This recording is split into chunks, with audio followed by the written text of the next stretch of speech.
This week on the podcast, we welcome writer Sarah Hepola.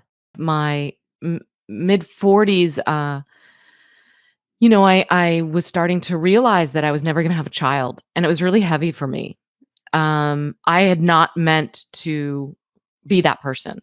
Even in my 20s, when my friends were kind of like, "I'm never getting married. I'm never having kids." Like, F the patriarchy. I was like, "Well, I am. I want to." Like, I used to work in daycare. Like, that was my job through college. Mm-hmm. And I was starting to realize that that wasn't going to happen. And it hit really heavy for me. And I also wasn't married. I had never been married. And I could see myself as part of this like growing demographic of people that, people kept treating me like these were choices I had made. This is Walk-Ins Welcome with Bridget Phetasy. I'm Bridget Phetasy, and you are welcome.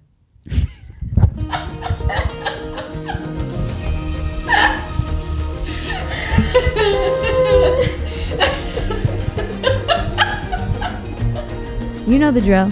Please subscribe, rate, comment, share, reach out, tell your friends, send smoke signals, whatever. We love your feedback and we want to hear from you. If you like our work and want to support us, the best way to do that is join Phetasy.com. You'll get access to behind-the-scenes content, outtakes, discounts on merch, and the ability to submit questions for some of our upcoming guests. Support your favorite scrappy little internet heroes at Phetasy.com. Walk-Ins Welcome is brought to you by Patriot Gold. Call 888-614-9238 for a free investor guide today. All right, I'm with Sarah Hepola, everybody. Welcome to Walk-Ins Welcome. Thank you. I'm so excited to talk to you about all the things.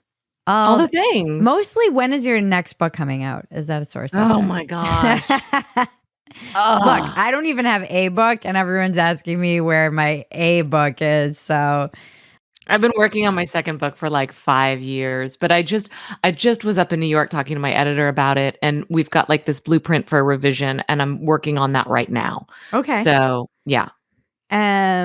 So for those of you who don't know, Sarah wrote a very brilliant and amazing memoir, Blackout, which is a memoir near, and I swear to God, we had such similar experiences growing up. You know, people are like, oh, I've never really felt like I could write anyone else's book.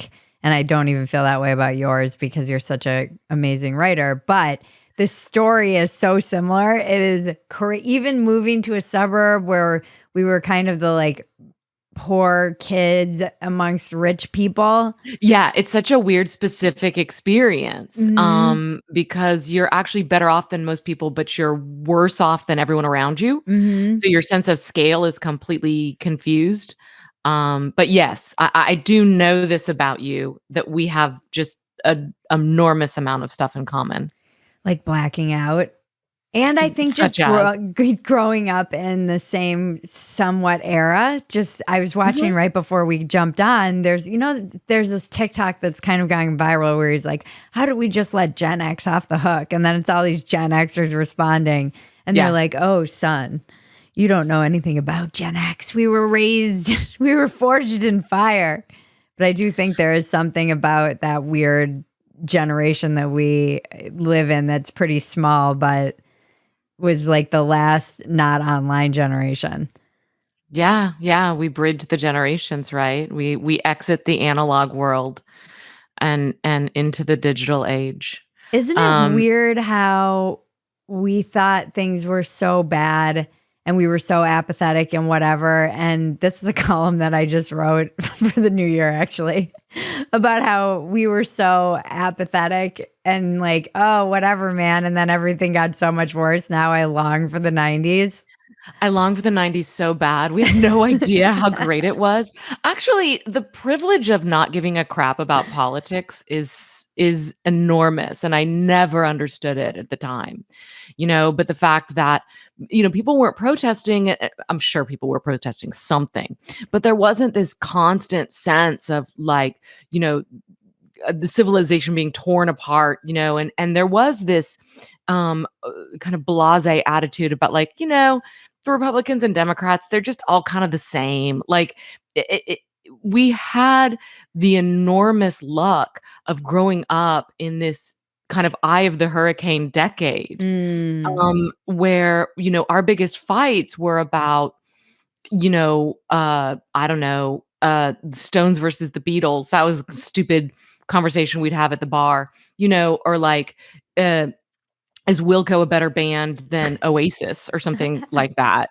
Um, it was such a chill decade, and this is true even amongst youngsters. Like they have a nostalgia for the '90s, like all the Yeah. '90s like styles are back. And when I Mhm. taught college last year briefly, like the kids would just be like, "Tell me about the '90s. Tell me the stories about the '90s, the Doc Martens and the Marlboro Light 100s." And Oh, they were the good old it's so weird to think that those are the good old days for these kids. it's true though. It's It's it's true. like us. I was so obsessed with the 60s and 60s. 70s. Yeah. I was just so enamored by that time, and I think about how the boomers are now, and they grew up, and my aunt was kind of drunk one night, and we were talking about just the unrest and the craziness, and she was like, whatever, we grew up. And she was like, we had a sitting president get assassinated, we had his Yeah. brother get assassinated, Martin Luther King, these huge American figures were literally murdered, there were riots and protests in every American city. And they're all like, they're boomers, like we see Well, how and they turned out. I will say I grew up in the '80s and '90s kind of watching these television shows and movies about that time that just seemed so electric and exciting, and thinking to myself, I wish I could grow up in something that exciting. And now, like, I'm 49 years old and I'm like, I'm so glad I didn't grow up in that. Like it's given me a sense of just how difficult that is, to try to build your life on such a shaky foundation.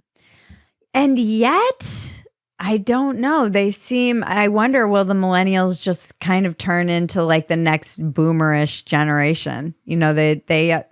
They all seem to end up okay. I love the Instagram memes about boomers buying there was one that I think about every day, and it's like a bunch of boomers kind of doing this line dancing type dance, and they're like boomers after they sell their house for 2.5 million that they bought for 7 raspberries.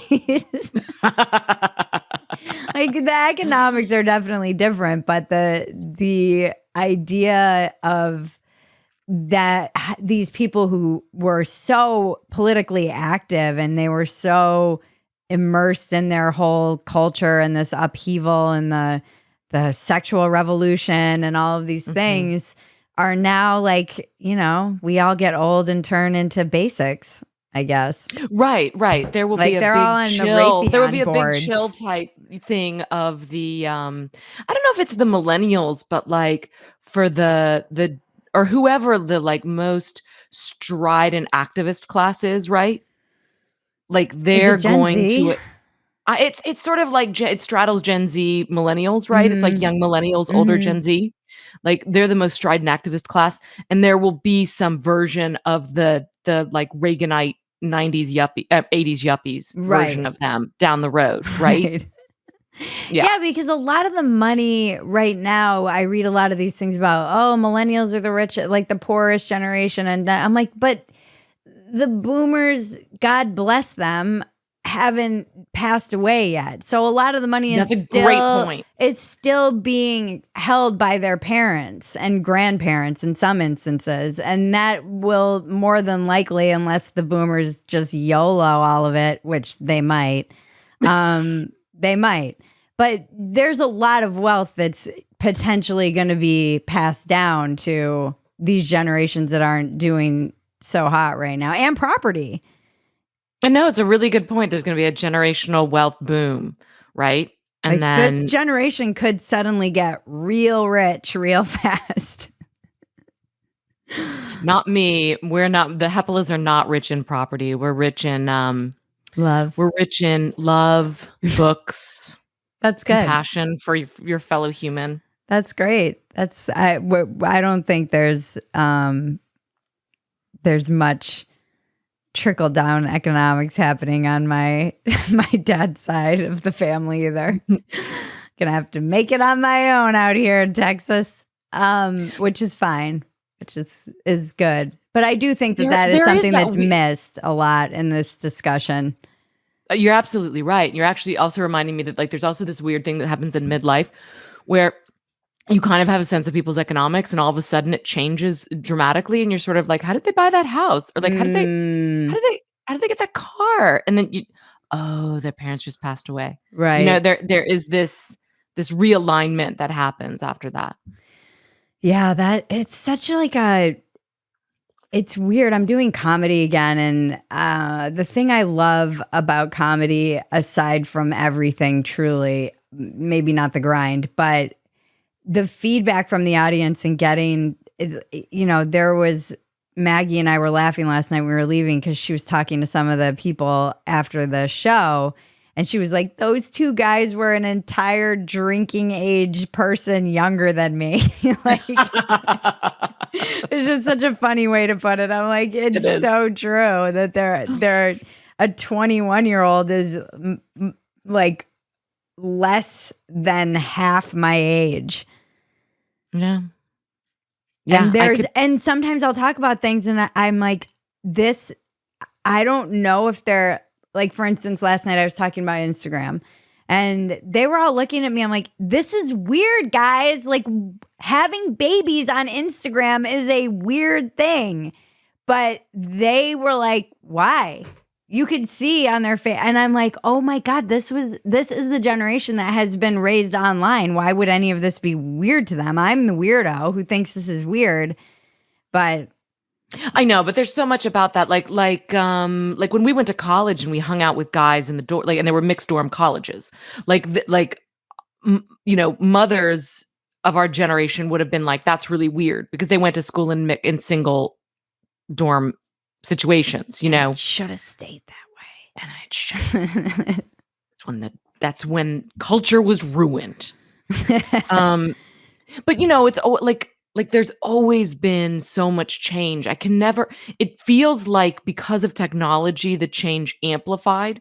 I think it did, but it's also true that there's just always been so much change in a lifetime that by the time you reach the end of your life, you're like, I got to kick out of here. Yeah. Like this is too much change. I don't even understand this place anymore. Yeah, I can't imagine being like 100 right now. What you've lived through and seen.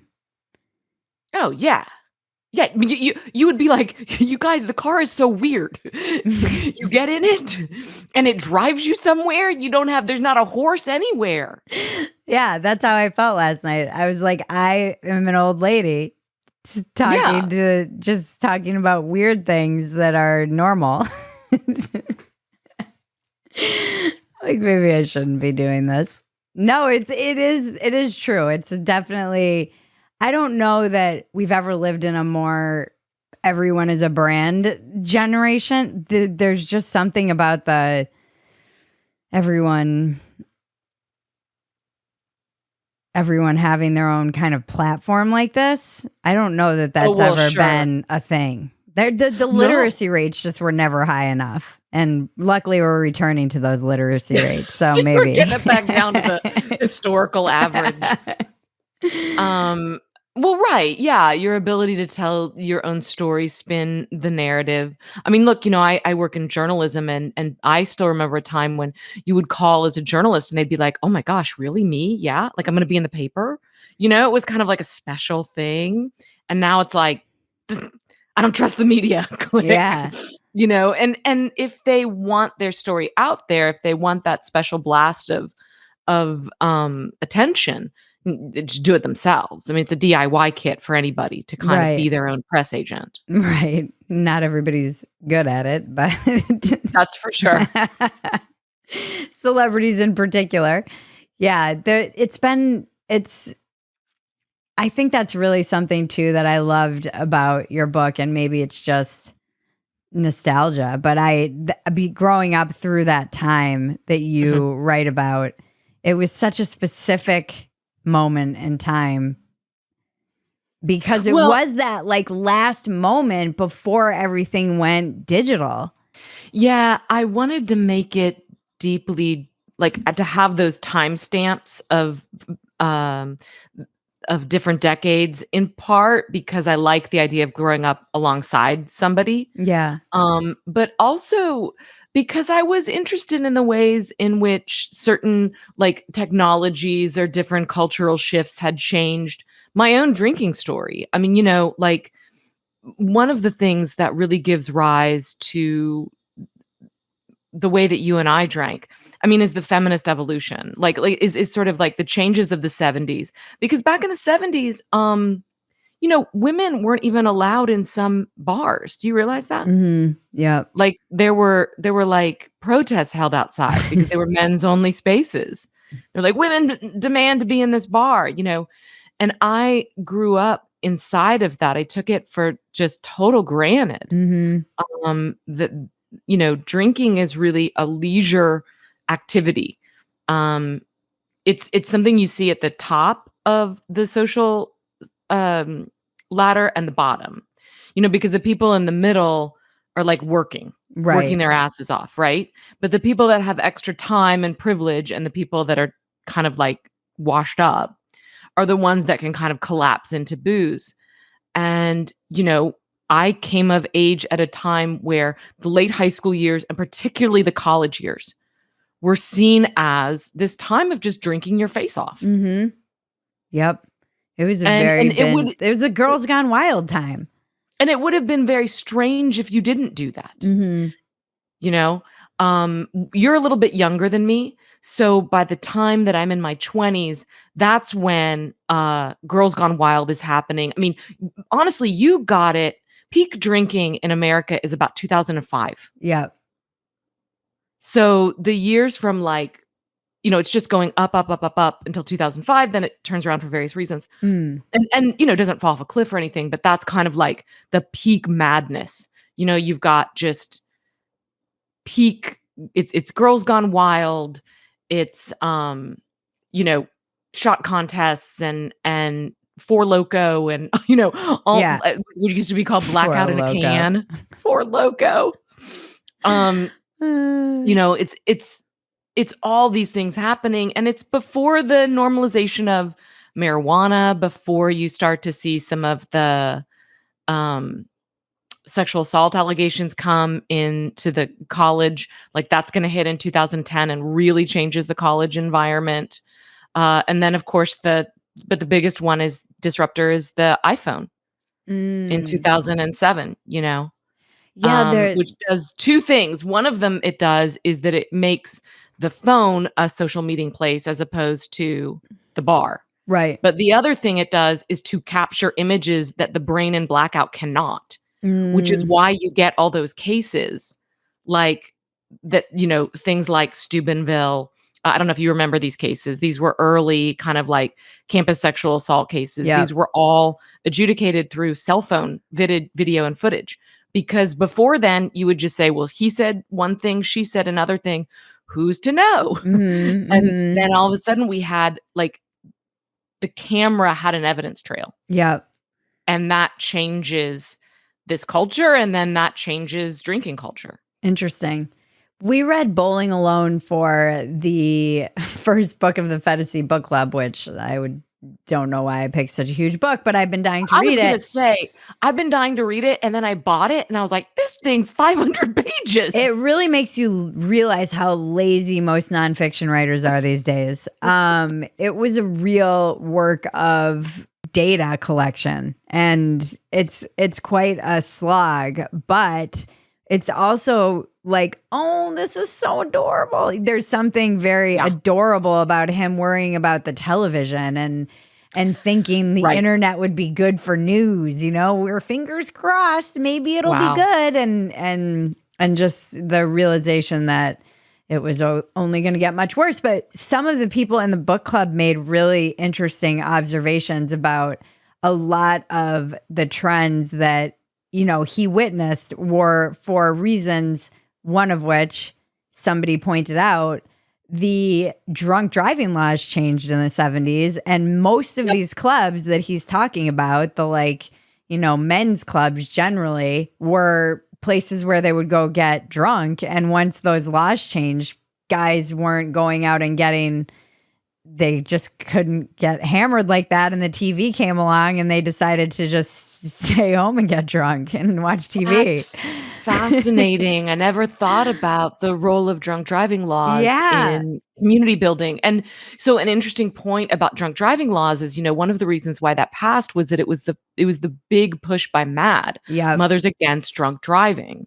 And there were all these cases that, you could call it a social, crisis, or you could call it a social panic. I don't really remember the numbers at the time, but there were a number of young people that were dying in drunk driving car crashes. And that piece of legislation is still portrayed in the kind of health community as one of a piece of legislation that actually did bring down drinking deaths, drinking related deaths among young people. Yeah. So, because over the last few years, you've heard, I would say over the last 10 years, you've heard a real push toward changing the drinking age in America to 18. Mm-hmm. Because it's a little bit weird, right? That you can go to serve in the military, but you can't get served. Or even serve booze. You can serve booze at 18 and you can't drink it. Is that right? I mean, in most states that I grew up in, you were allowed to serve booze once you turned 18. I couldn't be a waitress until I was 18 because I had to be old enough. So I was a hostess and a busser until I was about 18, and I could actually serve because you had to legally be 18 before you could serve liquor, which was always weird to me because you couldn't drink it, but you could serve it. Yeah, there's all sorts of things that don't make sense about the ways that age limits line up. But one of the things that researchers will point to is that usually the bulge of drinking, like the most people drinking, is the 2 years leading into whatever the legal age limit is. So that, if it's 21, the big bulge will be at like 18, 19, 20. But if you move it down to 18, it'll be at 15, 16, 17.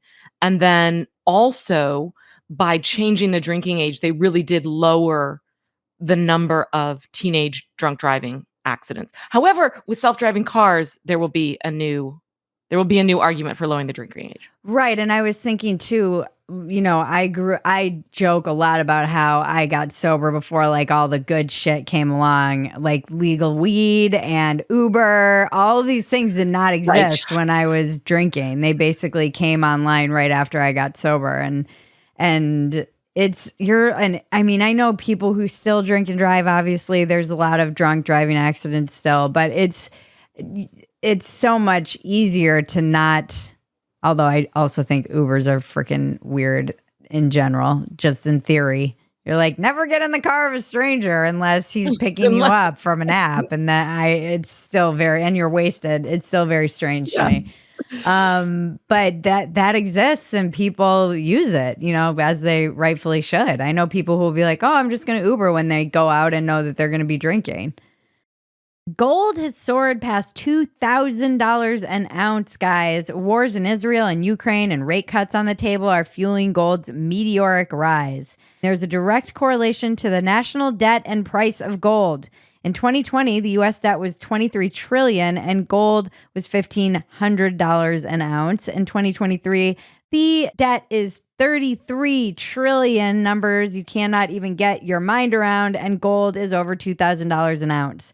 Donald Trump warned the U.S. dollar no longer being the world standard will be our greatest defeat in 200 years. Call the proud Americans of the Patriot Gold Group today before it's too late.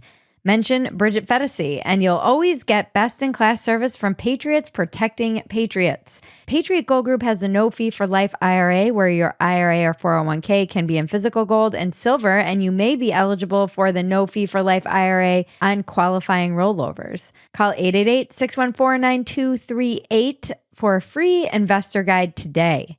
Patriot Gold Group is Consumer Affairs top-rated gold IRA dealer 7 years in a row.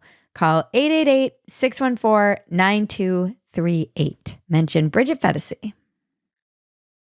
Uber is a game changer in a place like Texas, where everybody, you can't like when I was at a bar and you needed to call a cab, you had to wait like 40 minutes Yeah. You know? Oh, It would be yeah. like somebody that was dispatched from, like, Oh, across the city, and LA they was showed the up. worst. Oh, it's so bad. I remember standing on the Pacific Coast Highway at 3 o'clock in the morning after I had Yeah. left some guy's house, browning out, fading Yeah, in and out of of course. blackout on the side of a road, waiting for a cab that never came. Like, how I'm It just alive, I don't even know.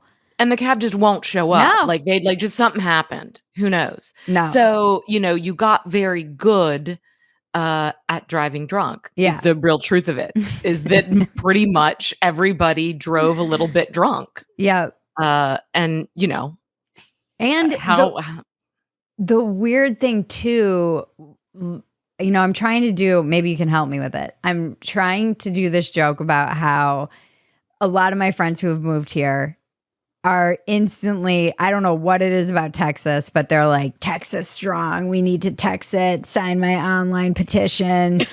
Like, they're online getting all of their troops riled up, and they're like, don't bring your commie values to my Texas. I'm like, you're from New York.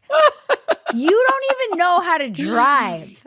You've never That's had a so license. funny. Like, what kind of self-respecting Texan has never had a license? What are you going to drive? Like, Uber to your Civil War? But I don't know. There's That's something good. missing from the premise. The joke always hits, but it's like, I don't know that people from California, and if you grew up in California and you grew up in Texas, I don't even know that you understand that people in New York City, if you were born and raised there, you never drove. You've likely many people have never driven a car, never gotten a license, never had to drive. I have a friend who moved here who's learning how to drive at 50 years old. It's shocking. I mean, the reason I know it is because I lived in New York, and then I came back. But yeah, I mean, it was shocking when I learned that people didn't know how to drive. Because here and Minnesota, where I grew up, in California, how would you survive? I was driving at like 14, 15 years old. Well, yeah, it would be like somebody announcing they couldn't get on the internet. I mean, you were just kind of like, what do you do? What do you? Yeah, so that's where that joke, it's a tough one. There's something wrong with the premise. I know when the joke hits, like the premise isn't working, and a lot of the times it's because people don't understand this kind of niche cultural thing about New York. Yeah. Yeah, yeah. Well, I like the punchline. What are you going to do? Uber to the revolution. It's good. I think I was initially surprised, just because, like, that is surprising to me that people would come from New York and California and immediately adopt the whole, like, Texas Texas is its own country. Like let's be one country again. Like, get the hell out. Which is the most kind of eccentric part of our state. I was in a tourist area over the weekend, Fredericksburg, which is like a cute little town, full of, like, holiday appropriate sweaters and fudge or whatever. And then in the window, there were all these coffee mugs, like 20 of them, that said, "Let's make Texas a country again." And I was like, okay. That's how we roll. Yeah. Holiday appropriate sweaters and secession. Yeah. Yeah. But it is because my friends from LA were kind of doing it too. They were like, oh, I was driving and there was this Audi and it cut me off, and I was like, California plates, I knew it. I'm like, you guys got here 2 years ago. And half the time has been in LA doing podcasts. What are you talking about? And even I felt it. I was like, I've got to get rid of these California plates. We're so that's interesting that you're I think that's really what it is, because the great thing about this kind of residency comedy thing that I have now is that it's at a gay show, and it's in East Austin, and it's generally a pretty liberal audience, which is actually very good for me to be interacting with and engaging with, because they're like, ugh. There's so many people in Austin now that don't come from Texas, right? No. They're all Californians. Every No, they're all audience. It's yeah. crazy. Yeah, and so what I'm hearing in your story is that there's a kind of brinksmanship around people wanting to have proven that they were there long enough, or, that they get Texas more or first or better, um, that they're trying to prove their Texanness, whether it's by Oh, you know what it is? It's like the converts are always the most radical. that's it. It's like and there are studies that It's back the this new up. converts. The new The new converts are always converts. the most evangelical. Yes. Yeah. Because people always get this wrong online. They'll be like, don't California my Texas. Don't. And when you dig down into the numbers, wherever Californians go to red states, they make them more red. They actually vote. It's generally like second generation Hispanics who are voting blue in a lot of places like Texas and Florida. But when Yeah. all the New Yorkers and Californians moved to Florida, which was purple, they turned it red. And in California, they find that Texas, they find that the Californians, when they dig down into the numbers, are actually making voting more red than even Texans a lot of the time. Oh, interesting. Yeah. So there is something to that of like the idea. It reminds me of when I had Yasmin Mohammed on the podcast, and she was talking about her mother who, can kind of re-embraced Islam when she got married, and she was talking about how it's always the people who kind of convert, who feel the need to have to really prove themselves. But I feel it. I also feel insecure because of the animosity towards Californians coming, invading the state. Of course. And there's something I do a joke that sometimes lands and sometimes doesn't, about how I was driving and somebody was like pulled up to me in a truck and they were like, "Go back to where you came from." And I'm like, so what I'm saying is I know what it feels like to be an immigrant. Yeah. I know, my husband shakes his head at it. Sometimes it kills. Sometimes it doesn't. Sometimes people shake their heads like you did. I just shook my head. Yeah. It's the appropriate reaction. And then I tag it with, except they said it in Spanish. Because there is a strong Tejano, get the F out of here vibe too. Oh, really? In Texas? Definitely. I didn't know that. Yeah. I don't encounter this. Oh, interesting. In Dallas? Where are you? I'm in Dallas. Okay. You don't encounter the Texas strong?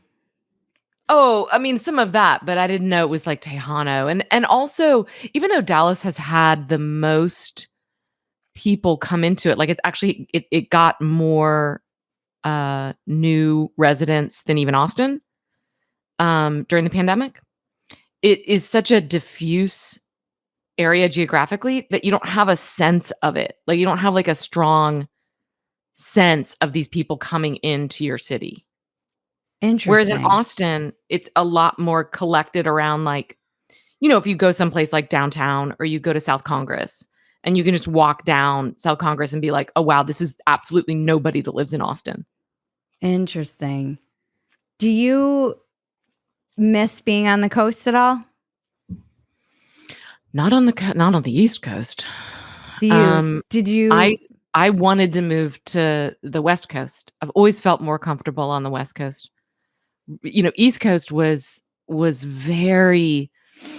I always felt like a cat being rubbed the wrong way. It didn't fit me, and I felt like such a whiner, right? Because I was just like I'm basically just complaining about all the stuff that everybody knows about New York. I'm like, it's so crowded and it's so expensive and it's so busy and I'm broke all the time.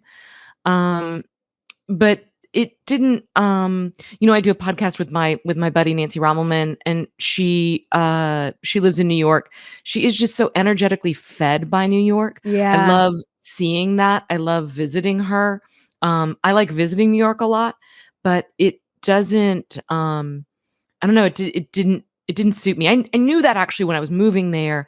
I just thought that I had to move there because I was working in journalism, and I really felt like in order to kind of push my career to the next level, that that I needed to be in New York. And I also thought I would get used to it. I thought that, and in a way I did. I mean, I loved my years in New York. I lived there for 6 years, but I was so ready to leave. And when I got back to Texas, I was just kind of felt like, like unbuttoning my pants after like a big meal. Just like, yes, this feels so much better. Like being able to drive to the Whole Foods and like the huge aisles. I mean, just like everything being so crammed together. I didn't want to fight people for Yeah. space anymore. And I grew up landlocked, so it's not strange to me. I grew up here in Dallas. Yeah. But when I go to California, that's when I would go like, oh, I should move out here. This feels so good. Being by the ocean feels so good. Not that you are in LA. But I mean, you can be. You can be. But it was, at that point in my life, it was too expensive. It was too, like, to be a writer is so financially precarious. Girl. And to try to combine that with the kind of coveted real estate market and approved cities that the writers want to live in, it was too much for me. Not coming from family, I couldn't do it anymore. So that's why I'm here in Dallas in my extraordinarily reasonably priced carriage house. Would you move to California if you had the finances? Maybe. I mean, California's changed a lot in the last few years. I've watched people like you leave because of, some of the, the rules and policies that have made living in the city more challenging. I also think Los Angeles is a lonelier place than I understood it to be. Mm-hmm. Kind of like psychically lonely and very spread out. I kept saying, well, like I lived in Dallas. Dallas is a car culture that's spread out. This is just like a car culture where cooler things are on the either end. I thought I could, I wouldn't say I wouldn't do it. I think I'd be less inclined to move to the city, more inclined to move to some area like the Redwoods, like Northern California, Yeah. which I find just devastatingly beautiful. And I don't know that I would want to move there as a single woman, I think that's the kind of place I would want to move with a partner, build my little off the grid compound, start to garden, and collect cats. It's so weird. My fantasy of living in the Redwoods is entirely living alone, just spending a lot of time up there. Yeah, so I'm gonna check out alone, and I don't have that often, but when I used to have it, and Jack Kerouac writes a lot about just the loneliness of Los Angeles, and it is true. It is, and it is just a tough city, but it's also, weirdly, when I fly into it, I lived there for so long. It has such a strange feeling of home in some respects. But I've lived so many places that it's just like another home. Now, I think New York feels that way to me because I was born there and spent like my first most formative years of my life there. But now when I go back, I feel like this must be what it's like to have amnesia. Something feels so familiar, but I don't know my way around, and I can't remember anything because I didn't live, I know basics, but I'm not a New Yorker. But I like the smells and sounds and everything feels so familiar because it was imprinted in that young, like I see what is my daughter's going through and just sponge. So in a weird way, it feels completely familiar and like home, and I don't know my way around at all, and I feel like a tourist. It's the most bizarre sensation. How old were you when you left New York? Like 2.5, my parents moved. Okay. They had my brother, and it was 80, basically, 81, and probably in between 80 and 81. So it was not, it was not great times for New York City. And you kind of lived there in the golden era of New York City, the Sex and the City, New York City. And yes, it was extremely safe. And, it was kind of like all, it was a real golden era for just going to bars, having fun, being a young single woman in the city. It was very grand. Yeah. You lived in all the coolest cities during their golden eras. You lived in Austin when it was the coolest. You lived in New I did. York when it was the coolest. Those 2 I hit. Now, yeah, I'm a little early on Dallas. I think we're it's experiencing its upswing. I'm an early adopter on Dallas. But, it's coming. Our golden age is coming. But yes, I did hit Austin was complete accident, and again, did not know. I mean, I actually do spend a fair bit of time thinking about how I lived in Austin in the '90s and how absolutely like, if there was any period of time in my life and place that I could go back to, it would be Austin in the '90s. Yeah, it was the peak of the 90s cool. Maybe Portland was Yeah, similar. Portland yeah, exactly. Yeah. And I remember visiting Portland around that time and being like, "This is where I would move," which is just like to go to the same city in a different part of the country. With more rain and crappy weather. Exactly. But, oh my gosh, Austin was so cheap, and it was, it was 15 minutes to get anywhere in the Mhm. city. That was the thing. You could just be, like, chronically, like, a last-minute person because you could Mhm. just be like, "Oh, I gotta go, and I gotta get on the other side of town, and it's gonna take Wow. me 10, 15 minutes." Wow. So different. More than 2,000 years ago, Hippocrates said, all disease begins in the gut. And you know, he was absolutely right. Through my research, based on 25 years of reversing patients' diseases by healing their gut health, I found that so many illnesses can be cured by your diet. This was such an important finding to me, I decided to make it my life's work. I'm Dr. Stephen Gundry, author of the new book, Gut Check, and host of the Dr. Gundry podcast. I was a heart surgeon for over 40 years, and I decided to start a podcast because it was the best way to spread my knowledge about diet and how it affects your life. I dealt with so many patients with multiple diseases that I wanted to try and make a difference before it was too late. My goal is to give you all the knowledge to be the best and healthiest version of yourself. Listen to the Dr. Gundry podcast, available every Tuesday and Thursday, wherever you get your podcasts. I'm just so curious about where you're at in your life now after all of these, because from so many perspectives, like if I was a young woman, I would be you and Nancy Rommelman would be, I mean, I am a little bit younger than you and you guys are my heroes, but if I was in my 20s, you guys would be my heroes just because of the Aw. lives you lived. And I think the 20-year-old Bridget so badly. I still don't really consider myself like a real journalist the way that I look up to you guys and it feels like you're real journalists. And I feel like I stumbled into it and still have no idea what I'm doing.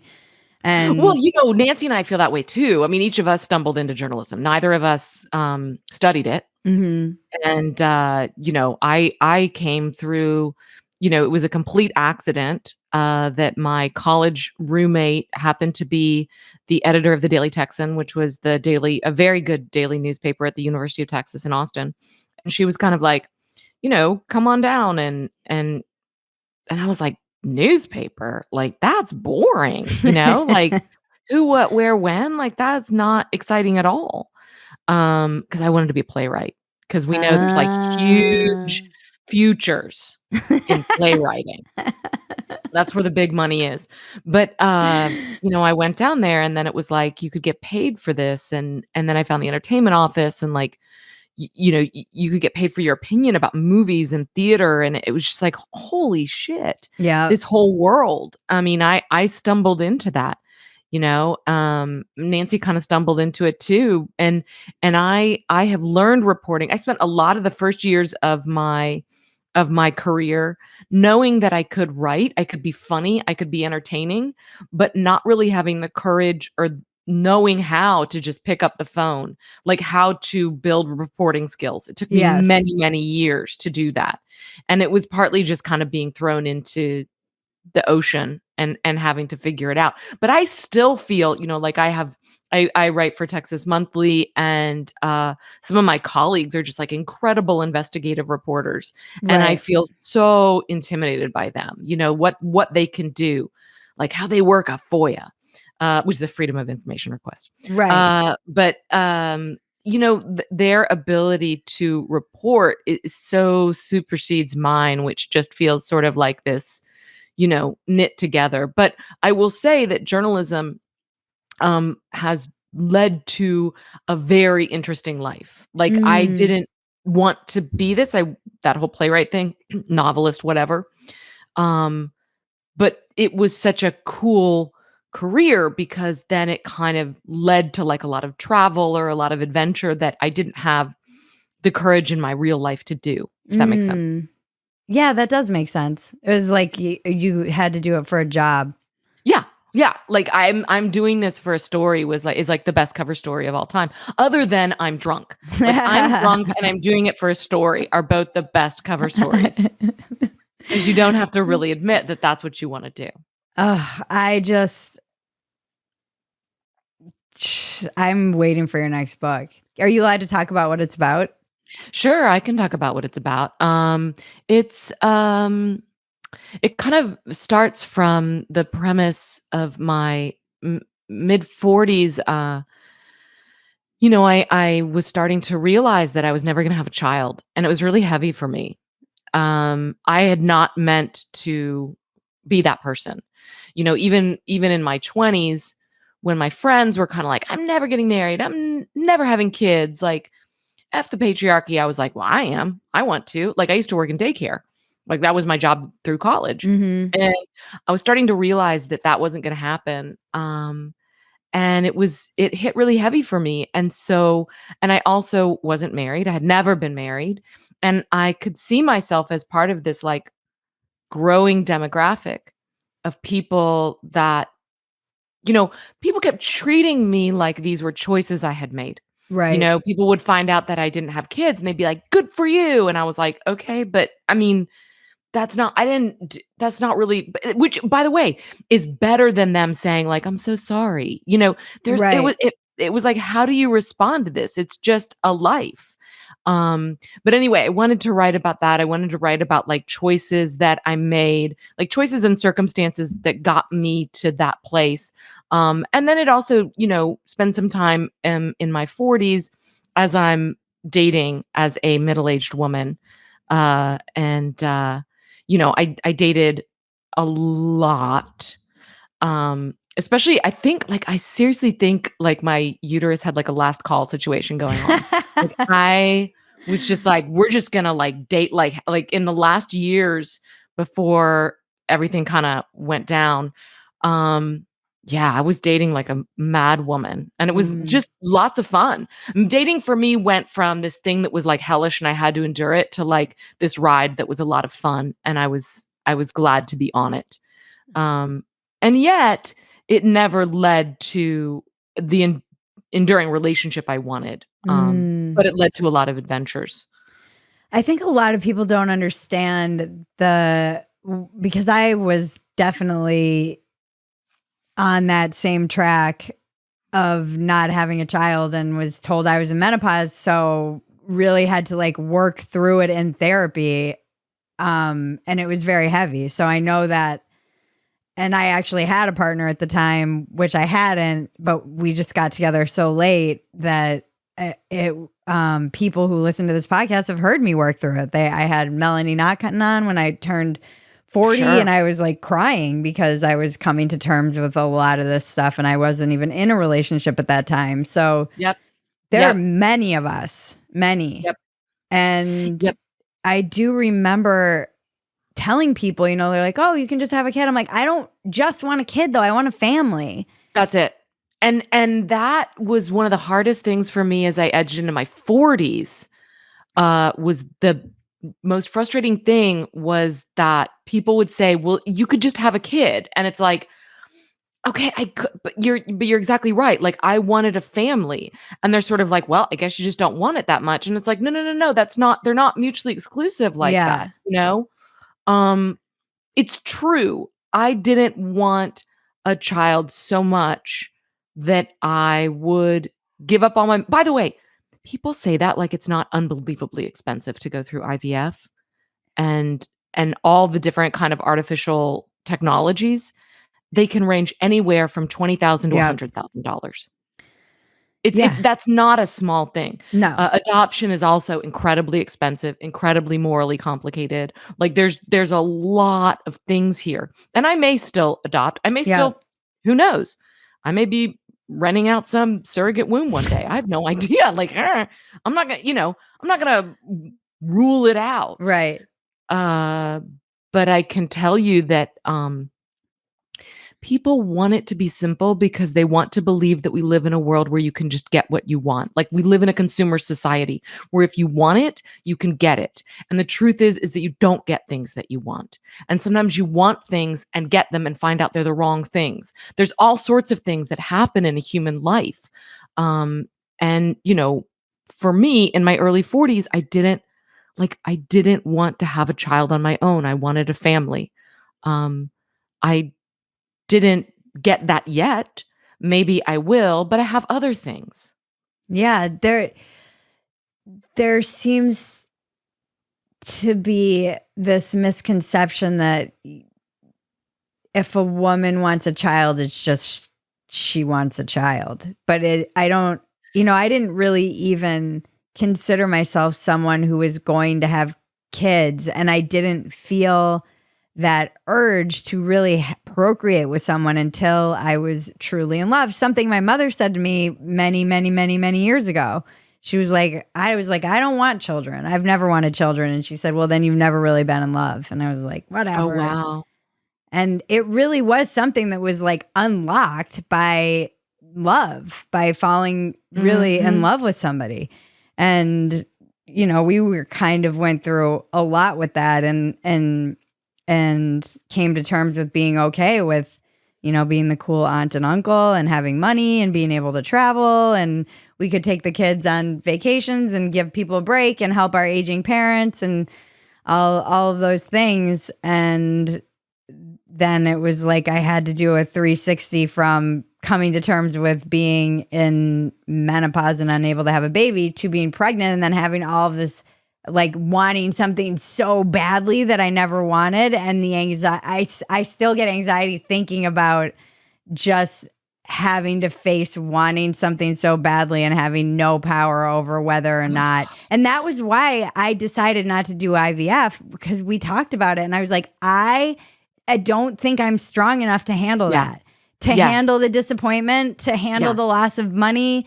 I know myself well enough to know that I just don't think I can go through rounds of that. And God bless women who do, because Absolutely. you have to be so emotionally strong to be able to go through that. Yeah, that was another concern of mine. Was just the emotional roller coaster of it, because And I'd seen people on it. the physical of like all of it. harvesting the eggs and then getting pregnant and having a miscarriage. I mean, the things that my friends and women have gone through in their journey to have a child, and then the women who never have one and go through it, it is heartbreaking stuff. That was my worry, that I would be I would be one of these people that, spent all this money and did all these things, and then there wouldn't be anything at the end of it. So, I give it up to all the women and men that go through that. Yeah. But I wasn't going to. And I don't think that you should make it seem as though it's an easy thing. It's not. No. People act like it, they talk about it in the same way, and I really dislike this, that they talk about it in the same way. Almost, you speak about going off to have an abortion or something like it. They make, and the left does not do themselves any favor, because they'll shout their abortion and make it seem like it's a parade, where I think the experience for most women who make that decision is lost in that debate, where it's very hard. It's very challenging. It's not simple. It's often has long-term consequences. It's the same thing. They're like, well, we'll just go have a kid. Like, what do you mean? Go have a kid. Even if you've had a kid, to say that to somebody is so crazy, because there's no just in that sentence. And I didn't want to be a single mom. I didn't either. It's God bless single moms, because I don't even know how they do it. And I know single moms who are in school and working and moms. I'm like, I can barely manage and I have a partner. Yeah, and the element of choice is interesting there. I mean, I know I have a number of friends who are single moms, but none of them actually chose to be single moms, by Mm. which I mean they didn't go into it knowingly. Mhm. There's a difference between, a marriage ending and something bad happening and your plans don't go the way you are and you step up to the moment, and then also, like, willfully doing that, Right. which to me, there was a difference. Um, and I'm completely with you on the abortion thing, like, and by the way, I got an abortion at the age of 30, which was a relatively late time to do it. Mhm. My boyfriend and I had broken up. I was moving to New York. I made a decision, quite reluctantly, to end that pregnancy so that I could do it the right way. My biggest fear in having that abortion was that that was my only chance. I had just Mm. lost my only chance to have a child. Now, you roll the tape forward and it's like, well, that is kind of what happened. Now, it wasn't my only chance. I Right. had several other like I had several other opportunities to have pursued that. None of those worked out the way I wanted them to. But that became very heavy. I mean, I think one of the things people talk about, with an abortion is this idea that like when you have the abortion, you'll read these statistics that say like people feel relief after their abortion. And I'm like, I'm sure they do. I'm sure I did. But your feelings shapeshift and Right. change over the years as you get farther and farther away from that moment. I know people that experience guilt way later, like after they have an actual child, and then Yep. go through that, like, and they see the sonogram or whatever, like, Yep. there's all sorts of, like emotional echoes that can happen. Mhm. And so none of this stuff is simple. I Mhm. found that this conversation was being reduced, and those are kind of like when I see something that's, like, super interesting, super complex, but being flattened in the conversation, like, that seems like an opportunity to get in there and then start to write a larger book about that. I mean, I did that a little bit with Blackout with women and drinking. Mhm. Um, But that's what I love about your writing and your book and why I'm so excited for this, because I know so many women struggling with this, and just this idea, you really capture the messy, complex human experience in a way that I appreciate. It's so true about the echoes of something that people have often questioned me about. The I regret being a slut piece. They're like, well, did you regret it at the time? And there was a part of me that at the time was super excited about it. of And I course. was like, but the weird thing that I've realized in the past couple of years in particular is that you can't really know something's a cope until you're on the other side of it. Like so much of the Mhm. stuff that I thought was empowering was just coping. And I never would have seen that had I not fallen in love, for instance. I was like, I'm fine being single. I don't need this. I don't need a man. And that was true, kind of, but now I look back on it and there's a part of me that sees how clearly I was just trying to cope with some deeper longing that I was not able to face. Totally. Well, it's kind of like, drinking, right? I mean, it depends on the person, of course, but, like, when I was drinking, um, I I loved drinking. I didn't want somebody to take it away from me, and I would have these stabs of awareness that were like, "I think I'm drinking too much," or like, "I need to cut down," or like, "This isn't cool." But like, now I can look back and be like, "Okay, yeah, I was drinking. It was like out of control." But at the time, it was such a part of my identity and it was such a part of my habit and it was like, it was so thoroughly threaded into every part of my life Mm. that I couldn't really like, was it a problem? I guess. Was I gonna do anything about it? No. So this was not helpful, like a and I wonder what you do about this. Like recently a friend of mine came to me and they said that their daughter, who's like in their 20s, is drinking way too much and they've tried everything. And like, could I say something? And I'm like, yes, I could. But like, what could I possibly say to my 20-something self that would Nothing. nothing? There's not, Nothing. Literally, the only thing that got me to quit was my experience. Like, everybody told me, I think you're drinking too much, or like you could drink less or whatever. Like, I heard all the ideas. It was like I had to try and fail. I knew too. I knew. Like, I just knew. I was in rehab at 19 for heroin and told myself, oh, that was just a heroin problem. And then I was out drinking, and like every time I heard those fucking birds, I knew. I was like, what are you doing? And there were the weird thing about, talk about echoes, the weird thing about being sober now over a decade, which is just bizarre because it feels so much longer than 9 years, even though it's only one more year.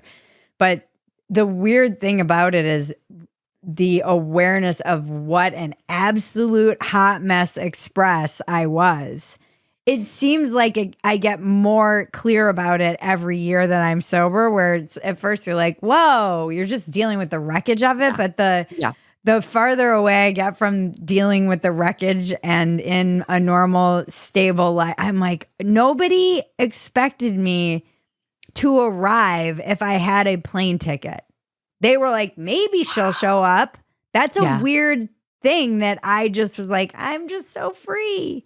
No, you're an alcoholic and you will miss you. I missed planes sitting at the bar in the airport. Wow. Yeah. Drinking, like just having fun at the airport bar. Missed multiple flights. No one ever knew if I was going to show up. They didn't tell nieces and nephews. And I was so unstable. And I thought I was just living my best life. I really believed that. And I was chaos everywhere. Mm-hmm. And there's nothing anybody could have said to me that would have, because I knew on some level, always knew in my 20s. I tried everything. I was still trying everything. California sober, yoga. Yep. I have people reach out to me and say that about their kids too. And they're like, what would you say? It's like, I wish you the best. Because you're not alone. Right? There's nothing you can say to them. Especially if they're in their 20s, you have no power. You're not alone. I get it. Like what? That's it. Like I just can't. There's nothing that anybody could have said to me. Didn't you think you were killing it? I mean, I kind of was like, I thought I was killing it, but I also, and then it's sort of like, like everybody contains multitudes, right? Like there were moments when I woke up and I thought I was dying. Right. It was just like, this cannot be the way. This can't be it. But I didn't know another way. No, I knew no other way. Yeah, that's what's really been eye-opening. And even just like finding some of my old journals and reading. I'm glad I have them, but my goodness, my life. And now talking to my friends who are dating, they're in the dating kind of recognizing they want families and these things. And my one friend is just going in that, like, I don't know how to navigate the early dating to are we going steady? Oh, yeah. Oh, I am getting secondhand anxiety from my friend who's like, he hasn't texted me this morning. And I know, know that feeling in my stomach on such a visceral level. I felt, I spent so many mornings or nights wanting to turn off my phone because I couldn't bear that I wasn't hearing from that person. It is, I have so much empathy for anyone dating. I don't know how you do it. Is this a thing, or, like the kind of vague situationship that you get into in these situations. I mean, like usually it's men. It's not always exclusively men, but whoever kind of is less inclined to want the relationship, they have the upper hand as far as like not defining what it is. And until you have that defining the relationship talk, um that person could be dating 5 different people. Yeah. It's that's all within the rules. Um, and I remember when I first started, I guess I was like 41 and I was dating somebody in LA and I was on Blackout had come out and I was going on all these, interviews where I would be like, sobriety is like asking for what you want and using your voice and all this. And then I would, be with him. And then I would just say nothing about like, are we dating? Is this a thing? I couldn't make my mouth form the words.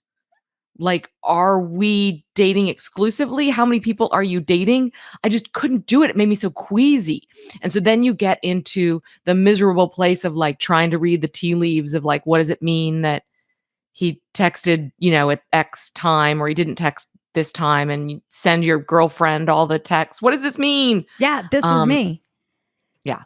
It's exhausting. But I understand it because I also have to, this, for instance, she didn't hear from him like she normally does this morning, and it is strange behavior for him but this is the weird thing about this strange situationship, as you call it. Like, you don't know, he could have had a date last night. He could, they haven't had that discussion. And so she has all this anxiety, which I totally understand and can relate to. But I'm like, I'm the kind of woman who's like, you need to sit down next to that anxiety and befriend it. Because that for me was where I know that anxiety well. But I'm also, she's like, I'm just going to text him. I can't do this. I'm not strong enough for this. I'm like, that's psycho. That's the thing. You end up doing these crazy either. Things.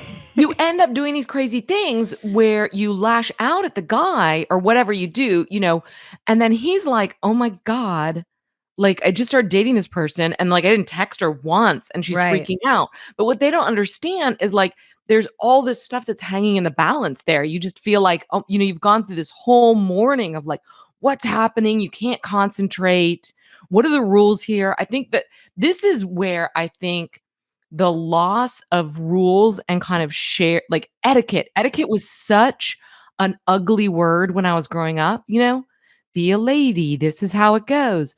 But we have lost etiquette. Etiquette in some ways is an agreement to the shared customs and rules of a certain behavior so that you know what it is when you're violating them. Yeah. Right? That's a really good point. One of the situations we have now is like, if I invite a guy over, that in his mind, that may mean, oh my God, she wants to have sex with me. That might mean in my mind, I want to have hot tea and I don't like this club. Yeah. Like we don't have a shared language and it creates all these problems. I remember having an argument with a bunch of women once where I said, this woman was saying, oh, well, if a girl offers to pay for dinner, it's because she doesn't like the guy and doesn't want to date him. And I was like, well, wait a minute. I've paid for dates before because I did like the guy and I wanted to see him again. I didn't want to be a financial drain. Right. But you've got the same signifier meaning the exact opposite things. Right. And it's just this total breakdown of what does it mean? I mean, your friend is living in a world where this guy is texting her every morning. And if he doesn't text her one morning, it means something's changed and something's wrong. Right. But he could very well be living in a world where he just texts her when he wants to, and he wasn't really paying attention to it. Right. And, one day he's busier than another day. And all of a sudden she's, potentially swinging the hatchet at him. And he's like, wait a minute, this girl's psycho. That, it's, I just think people are not served by the dating world right now. It's really, it's also eroded so much trust in each other. Yes, that's what I was going to say. She's had so many men that it was going well, and then they just disappear because they're keeping their options open and they meet. That's what happens. But women are doing this too. My friend was in a freaking group chat of women who had spreadsheets, and then they were comparing the same guy saying the same thing to each of them. I mean, talk about like making you cynical about dating. And they were kind of gaming the system too. It was everyone's so jaded and cynical, but like traumatized by this dating. So and that's what I was saying. I'm like, you don't know if something happened. You don't know if nothing happened and he's just thinking everything's fine and you're freaking out because you're used to a certain thing and you're also used to men just disappearing. That's and right. Suddenly, and you don't know why, what happened. And now you're wondering if this is the kind of person who's going to do that. And this is, and I don't, I'm advising, I'm like, don't have that, that conversation of like, are we dating? Is this, I'm like, I feel like I don't know how to navigate it. I got very lucky. My husband and I both felt we were moved so fast that we ended up breaking up and getting back together 15 months later, which also was very surprising. But I don't know how to do that. It's not good, other than I know you have to, like, that anxiety is information. That was where I found, but it's not necessarily information about him. No, that's what I mean. It's information about you. I'm like that. I was trying to explain that I found so much power in that anxiety and befriending that anxiety, because it taught, I was like, sit down, have a conversation with it. What is it telling you? What are you, for me, it always meant I was clinging to something outside of me that was validating or love or an idea of something. And this is why I didn't ever think I'd be strong enough to have a child. Because so much, I look at her and it's like my joy is tied up in this person. And she is the keeper of it now. Yeah. And I never liked that idea. It's terrifying. Yeah.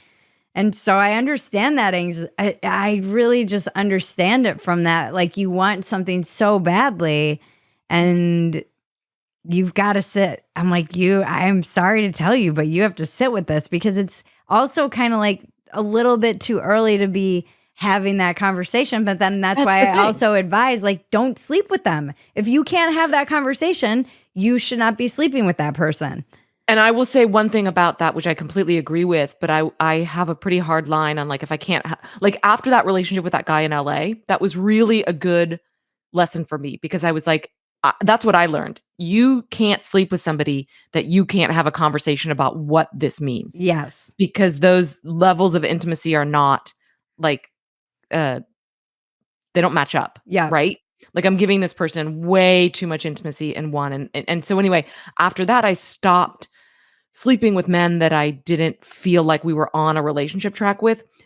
I would get ditched on the third date if I didn't you do get ditched pretty easily, like pretty quickly, if you are not going to play the game of, well, let's have sex and see where this goes. And I had to be okay with that. Yep. And ultimately, how I found to be much more confident and comfortable in the dating world was not to get a spreadsheet exactly, but to also date multiple people at once. And, I think one of the reasons I kind of shut it down about a year ago was like, okay, so my best way through this is just to sort of become what everybody else does, which is just to keep all my options open and continue to date all these other people. It's true, I don't get flares of anxiety about whether any of them will go away, but I'm losing some part of myself. It was fun, actually. I think it was fun to learn that I could be somebody that dated 5 people at once. I didn't know that about myself. But it's ultimately not who I want to be. Yeah. And it was very difficult to develop any of those into the kind of sustaining relationship that I wanted. And trust breaks down. I had guys looking at me like, well, I'm not going to start a relationship with you. You're dating 4 other guys. And it was like, wait a minute, but I'm only doing that because you guys didn't want to date me. Yeah. It feels like a setup for people to date a lot, and it can be fun, but it's very hard to find an exclusive kind of sustained relationship through those apps. So my friend was, she's like, "Who am I? I'm dating multiple people," because she's kind of experienced heartbreak and dating Yeah. multiple people, and then as this one has been going well, she's kind of torn between, should I keep, Totally. and I was like, you have to honor yourself. If you feel like you want to be exclusive with this person, you should honor that and be clean with the other person and start this clean, because you don't want anything messy or icky, because now Yeah. you're just doing what the guys are doing, which is keeping your options open. Like, oh, in know. case this doesn't work out, I'm just going to have this backup guy that I'm still seeing, that I'm keeping around. You don't want to be that person either. So I know. she I've had a done- good conversation with the person, and it was so like he was so, it was great. I'm like, this is good for you. No matter what happens with any of this, being able to have these clean adult conversations, Yes. so hard and awkward and good for you. Yes. I think dating has been really good for me to have honest, clear communication with people. And it's hard. It's But very hard. I've done both of those things. I've shut everything down because I really liked this one guy, but then it didn't work out. Okay. And so then the next time I kept all my options open, but I just felt so wrong with the Yeah. other guys. Yeah. I never, it felt like, my heart had chosen and my body was kind of going through the motions Yeah. with everybody else. And I could never do that. That's why I'm like, it always comes, and this was something, I mean, I dated so many douchebags, but I was also kind of a predator. I definitely understand the idea that the incels have labeled me as an alpha widow. Like, I get that concept. What does that mean? It's basically a woman who's like a 5 who goes after men who are higher status and sleeps with men who are higher status, and then ends up like alpha widowing herself, because I'm always chasing after these alphas who are above my status, quote unquote. And then I therefore might be an become alpha widow too. I'm 100% not anymore. But I understand that concept, because I did kind of chase after these like douchey, high status. Yeah. Like, I don't know. They were always unavailable. Just unavailable men in general was my kind of MO. And I learned, I mean, I know that anxiety well, but I really it forced me to tap into when that anxiety would come up and having to sit with it and be like, what is this? In sobriety too. It's so uncomfortable. I couldn't drink it away. I couldn't smoke it away. Yeah. I couldn't really be delusional. I had to see when I was using men and sex as an addictive thing, but really sitting with that anxiety and recognizing how much of my own power I was giving away, or relying on outside things to make me feel whole or validated, or and being okay with letting it go, just surrendering. That is not it's that's why I really have so much respect for anyone,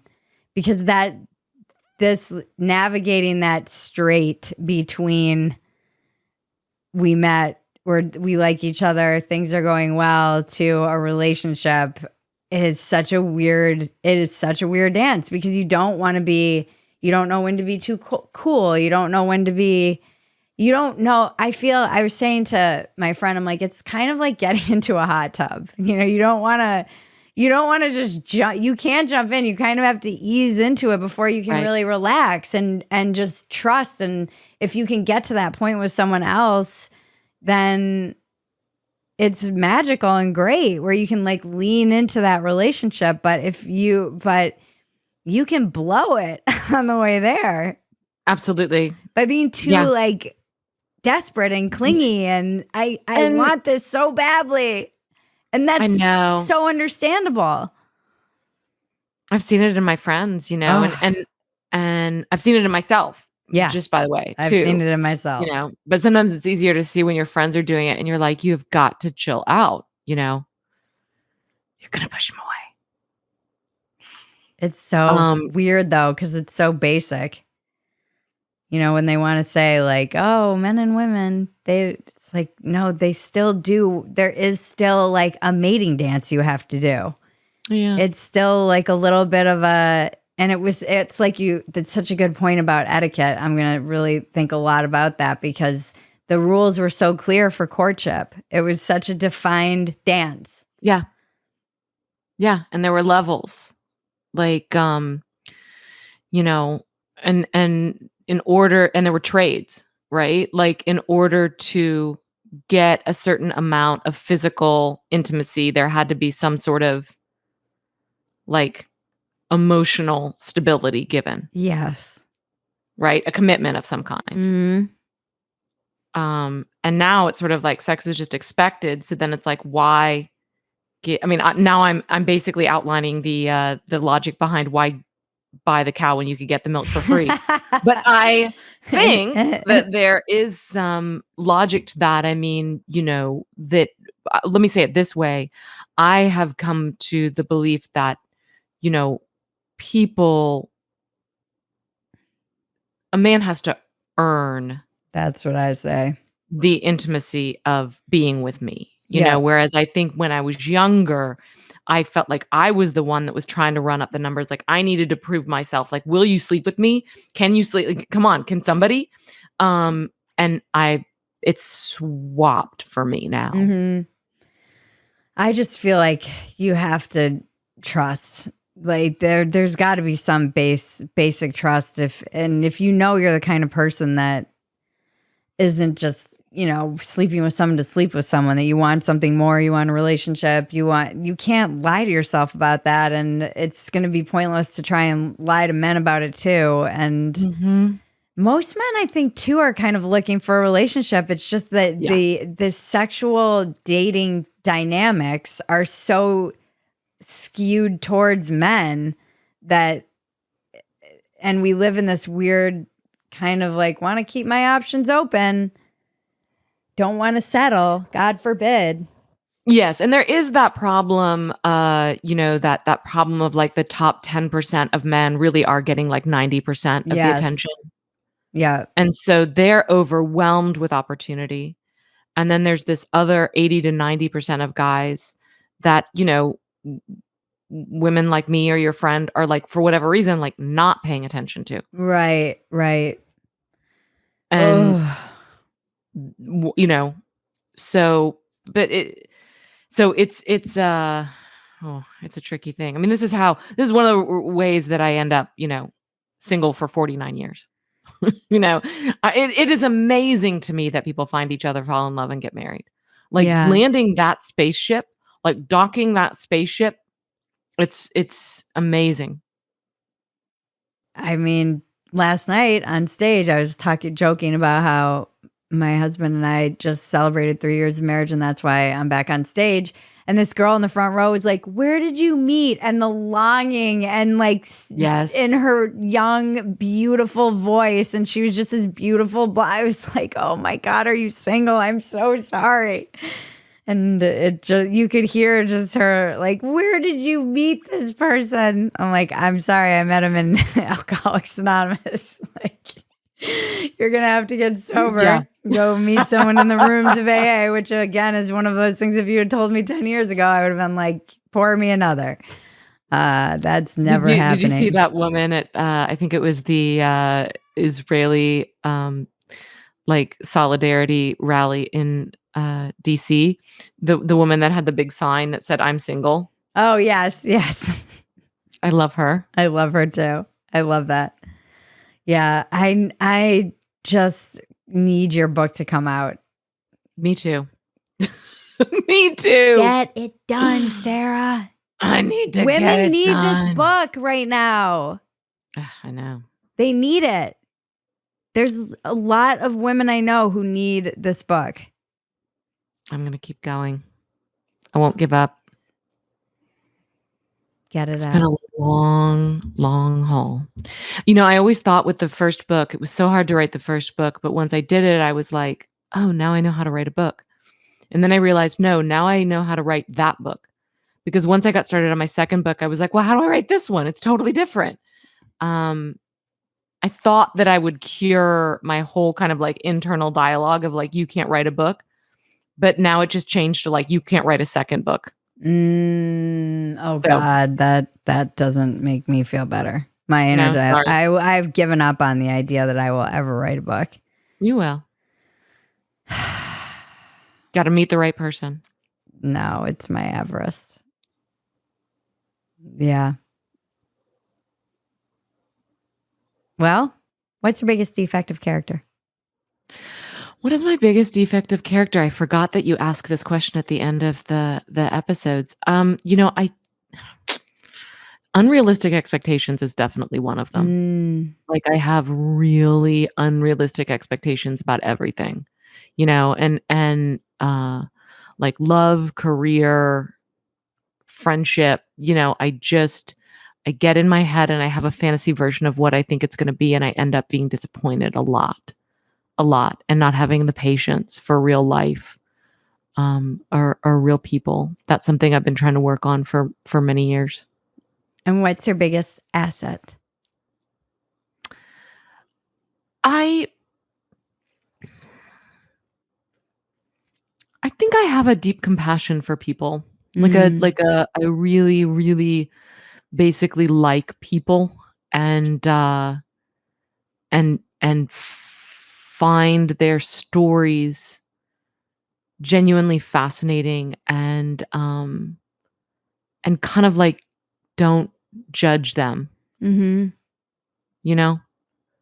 mom was a therapist, and I think just this idea of kind of listening to people without judgment is something that I like in myself. I think it's helped my writing a lot too.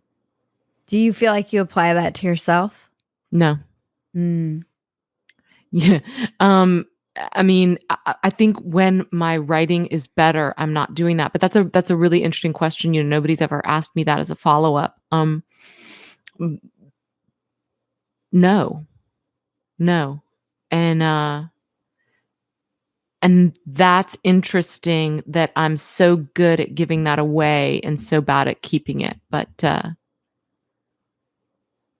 to work on something for the next 40 years. Where can we find you? Well, working on my book, undoubtedly. But you can find me. I don't use Twitter a lot these days, but I am at Twitter, Sarah Hepola. I use Instagram a little bit more. It's the Sarah Hepola Experience. And I do I'm also on Facebook. There's like a Facebook authors page for Blackout. And then I do a podcast with my bud, Nancy Rommelman, called Smoke 'Em If You Got 'Em, which is on Substack. Which is very good. And Bridget's been on it and she was wonderful. It was so fun. I love you guys. I love you. Come on again. You have to come on again. I will. I would love to. I really just want your book to come out. So I'm going to bug you about it. You and me both. We want the same. Bridget For one another. We do. We want my goddamn book to come out. Oh man, this has been so great. I hope I just love you. I'm just so grateful that you Thank you so much for bringing me on. Thank you. Hold on to your jingle bells. Pluto TV has all your holiday favorites for free. Enjoy our season's greetings category with 9 holiday channels, including holiday movie favorites by Lifetime, Festive Fireplace, Holiday Lights, and Hallmark movies and more. Download the Pluto TV app on all your favorite devices and start streaming holiday favorites on live channels and on demand. With thousands of free movies and TV shows, Pluto TV is your home for the holidays. Pluto TV. Stream now, pay never. It's time for the weekly check-in with Bridget and cousin Maggie. What are we going to talk about in this check-in? Oh, there's so many interesting people in the world that I want to talk to. I just interviewed Ravi Gupta and he just got my brain all fired up thinking about all the things, about everything. Yeah. But mostly like he and I had a good, we just jumped from topic to topic. I don't even know if we finished a thought, and he's very like progressive, but libertarian progressive is how he describes himself. And he's kind of Gen X, so I don't think he's like he pushes back a lot on the left and their excesses. Worked for Obama, he's a really smart guy. Yeah. But we were talking about how to AI proof yourself, and it's something that I've been obsessed with. And yeah, I might have to like go learn a trade. What trade would you want to learn? I want to know how to fix something. I've always regretted not taking mechanics and at Rogers, actually. Yeah. Because they have such a good program. Right. Like, I mean, I'd love to learn about cars. I think that would be super helpful to know. Somewhat valuable, although as everybody moves to the electric vehicles that are like remote controlled, it's going to be less valuable. It would be nice to know how to fix the old cars. I don't know. A lot of people are learning welding. That's what he and I were talking about.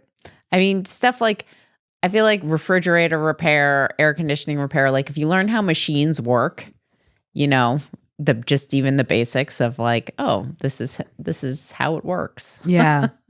I feel like knowing one of the few things I'd love to know, and I know it's like you'd have to basically learn how to be an electrician, but it would be interesting to know how to like hook up solar panels to work, to totally. anything, just when the grid goes down. Yeah. How to make energy out of the sun. How to splice some wires together. Yeah, that feels like a good skill. I don't know. I don't really know how plumbing, I think, would be an interesting one to know. I just look at trade workers, and it does remind me of that South Park, and I was telling him about it, where the one where all the like white collar workers are outside the Home Depot looking for work, and all the trade workers are rolling up in their limos, and like you can't get them to come because they're so booked. Those skills seem valuable. Yeah. That's what he was saying. Like, it's working with your hands that's going to be valuable. Yeah. I mean, till the robots get better. Being able to build a house. Just all this contractors. There's so much going on in the world. I feel like I've been not focusing on it at all. I try really hard over the holidays to just really detach. And last night I spent some time after the comedy and just was scrolling and seeing like what I've been missing and what's going on. And like there are protests in Germany. The farmers are protesting, and it's similar to when the Dutch farmers were protesting. And there's like a uprising occurring in Ecuador, and these armed militants took over the TV news station, live TV. And there's the natural asset companies, which is coming up for like, the SEC is supposed to vote on it, and you can leave your comments. And I was going down that rabbit hole, which I've read about years ago, and it's like too much. There's too much, and this is another thing Ravi and I were talking about as people in this space. How do you stay informed, but also do what you can in the world, locally, around to the people around you? I want to have some kind of a life. I want to throw my friend a baby shower. I don't want to just be like living in my head online all day. Right. But it's also how I make my living, which I'm very, very grateful for and do not take for granted. And I love, and that was the other thing we were talking about, is really cultivating that relationship with your audience, and how much I adore my audience. I love them. I think they're such a resilient, interesting, the more women I've got to meet on Sarah Connor and the workouts that we do with the women, and the pushback that I get from people, the different perspectives. It's just really, I think what is most disheartening, I guess, is how much people live and breathe this stuff, and then realizing that it's really a certain percentage of people who only live and breathe it, because once that's kind of the benefit of getting back into stand-up, is seeing how few people actually are very online and paying attention to any of this shit other than like surface level headlines. Right. Which is why Dumpster Fire is quite hilarious, because we really do approach it like an average human. Yeah. It's like, oh, what's the shit everybody's paying attention to this I week? only read the headline of this story. I only read the headline. So here's my Let's talk about take it. on the Israel-Palestine debacle. So I'm not, and then I feel like the year's already getting away from me and I'm too busy to even sit down and look at my schedule, which I is never know. a good sign. I know. And I want to slow everything down and I don't know how to. So yeah, it was a good conversation. We talked for like 2 hours and he's funny because he's aware of our audience and he's like, I know your audience will probably hate me, but I actually think I don't think that's true of our audience. Mm-hmm. I actually find our audience to be incredibly curious and resilient. And a lot of our people who listen to us also listen to like Breaking Points and Pod Save America. And there are people who are Free Palestine and people who are pro-Israel and people who are, I don't know. I actually think we have a pretty curious and resilient. And by resilient, I mean they're comfortable being challenged ideologically and diverse ideologically. Yeah, we've got anarchists and hardcore right and some commies. We love them all. The Bernie Bros. Yeah, because when you really do drill down, and this is actually what I appreciate about someone like Ravi, who's been, for all of whatever you might have issue with his ideas or beliefs because you're right wing or left wing or whatever, and he's not left enough or right enough, he is very much of the world on the ground and tries to do things. Yeah. Like tries to start organizations to help people, tries to help prisoners find jobs out of, getting out of prison, was a school principal for 10 years. And wow, yeah. So he's of the world. And I always appreciate those people. I think of all the people that I lost last year and even Dr. Goldberg, my OBGYN, and these are people who are doctors and heart surgeons, and they brought life into the world, and they were of the world and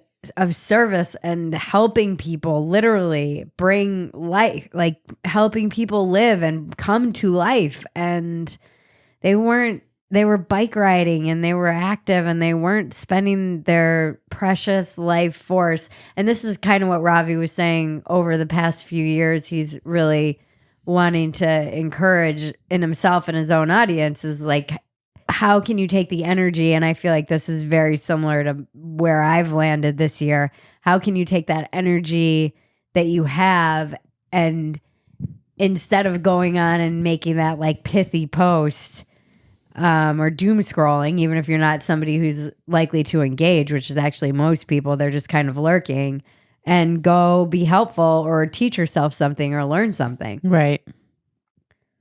It's a really good point. It's a really good challenge. It's certainly something I've been examining in myself, being like, all right, there are things I need to do that I'm like, I need to be more in the world. And it's just making friends, meeting people, joining things. It's hard putting though. yourself out there in a new place. Yeah. I mean, it's hard to do in a new place. It's hard to do in an old place. I have a family member who is posting about homesteading and I'm like, you have a relative who has a farm. Like instead of posting about this on Instagram, go learn how to be a fucking farmer. But that to me is so representative of the problem is that it's so easy to be like, hey, like we need to go, like who wants to homestead when then actually going and learning how to dress a chicken and like take care of goats. Right. You have access to that. Right. Go do that. Why are you posting about this? Just like go freaking do it. And I love that person dearly, but I was really encouraging them. I'm like, God, if I was in your position, that's what I'd be doing. I'd be like taking my kid to that farm every day. Mm-hmm. And like, how do I grow? How do I take care of this? What do I need to do? How do you raise the goats? What do you do with the pigs? How do you take, all of the farm things? Yeah. Because those are valuable skills. Yeah, definitely. I want to be the person that knows how to kill a chicken. Yeah. Yeah, so that is, and it is interesting as it's a weird balance, and this is something that I'm obsessed with, is balancing, because the other conversation Ravi and I were having that I'm lingering on is how do you use AI to maximize that human potential? You know, we were talking about, on the one hand, he feels guilty because he was like, I went to this graphic designer team to do a logo for this new company that he started, and it was like 10,000, they're very, it's very expensive. And then he's like, and then I signed up for this AI thing and it churned out a better samples and I could tweak them as much as I wanted. And it was $200. Wow. And I'm like, he's like, that's a responsible thing to do, even if I feel bad, because it's putting graphic designers out of work. And all of these AI models are, and this is the ethical problem I have, particularly with artists, is that the AI is being trained on all of Real these artists' work. Yeah. Yeah. So they're not having to they're losing their livelihoods while AI. But at the other side of it is like, yeah, that ship has sailed. That's why that's weird. And Ravi and I were talking about this. That plagiarism thing is so funny to me. I'm like, you guys, I feel like you're talking about the Dewey Decimal System. No one's going to be writing anything. Yeah. Especially in these like academic areas where it's like, here, just churn out a bunch of information. Even for comedy, I was suggesting that one of the pitches for our little write club that we had, it was a joke, but I was like, you should have ChatGPT write you something very smart that you just memorized for like a jokey conversation that she was trying to. Right. It's like she wanted to write about two smart guys on a golf course having this very elevated conversation about something. And I was like, just have ChatGPT write it, memorize it. And that's what you use that for creatively. Right. It's great for outlines and stuff like that. You got to figure out how to use it. Right. And but then what else your can time. you be doing? Yeah. Exactly. What else can you be learning or doing or helping with, or how can you take that extra energy that AI is affording and put it to good use?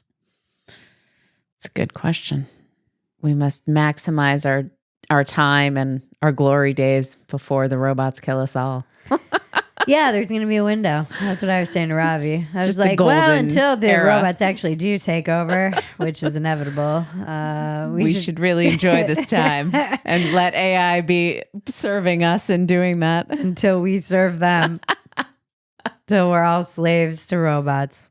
Tune in next week for another riveting episode that will change your life, help you get out of your own way, and solve all the world's problems. I want to thank our composer, Jared Elias, my co-producer and cousin, Maggie, and all of you out there listening. This has been Walk-Ins Welcome with Bridget Phetasy. I'm Bridget Phetasy, and you're welcome.